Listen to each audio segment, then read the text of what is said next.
Long ago, in the dazzling, infinite expanse of Hindu mythology, there unfolded a story so grand and cosmic that it seems to vibrate with the very heartbeat of creation itself. This is the tale of Amrita, the nectar of immortality, a divine elixir born from the churning of the cosmic ocean, the great Samudra Manthan. In this magnificent event, gods, devas, and demons, asuras, joined forces to stir the primal seas with Mount Mandara as the churning rod and the great serpent Vasuki as the rope. They sought from the depths of existence itself a treasure that could grant eternal life, supreme vitality, and undying glory. And when, after an age of struggle, Amrita finally emerged, it was said to glow with an otherworldly light, promising immortality to those who drank it. The imagery of Amrita is not just vivid. It is almost transcendent.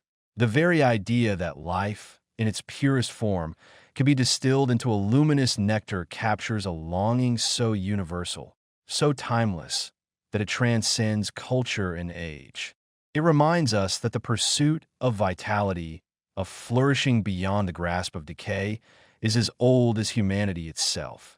Yet, hidden within this myth is a deeper truth, one that ripples out into our lives even now, that the path to true vitality requires effort, balance, and a kind of cosmic patience, much like the arduous churning of the ocean. Today, while we no longer believe in literal oceans being churned by celestial beings, modern science echoes the essence of this ancient story in remarkable ways. Researchers now speak of nutrient-dense foods, compounds, and bioactive elements that, in a very real sense, extend and enrich life.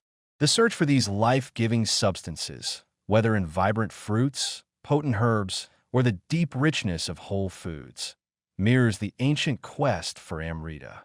Our oceans today may be fields, forests, and farms, but we are still, in our way, churning the world around us for the nectar of vitality. Science reveals that foods dense in essential vitamins, minerals, antioxidants, and phytonutrients act almost like modern Amrita.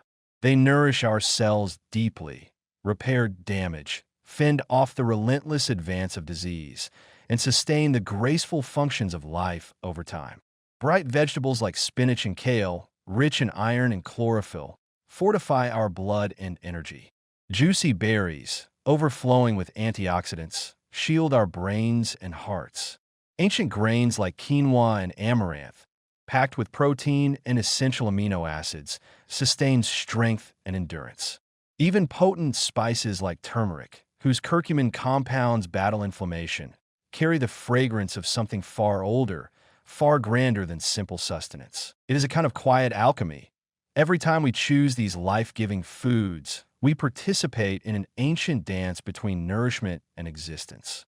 We honor the idea that life is precious, that it must be supported and renewed constantly, just as the gods labored tirelessly to bring forth Amrita from the depths of chaos. And though we cannot bottle immortality, the vibrant, thriving health that comes from living close to nature's gifts is its own kind of everlasting reward. There is a beautiful feeling that arises from this understanding, a sense that we're not so far removed from the myths of old. When we fill our plates with colorful, living foods, when we choose to nourish rather than merely feed ourselves, we are sipping, in a sense, from our own chalice of Amrita. We are affirming that life is not just to be endured, but to be celebrated with energy, resilience, and joy. The story of Amrita reminds us that the treasures worth having are never simply given. They must be earned, sought after, and cherished. It is the same with health and vitality. They are not guaranteed, but they are gloriously possible for those willing to churn the ocean of effort and intention. And within that great, beautiful striving, we find the true magic, the ability to live fully, deeply, and perhaps in spirit forever.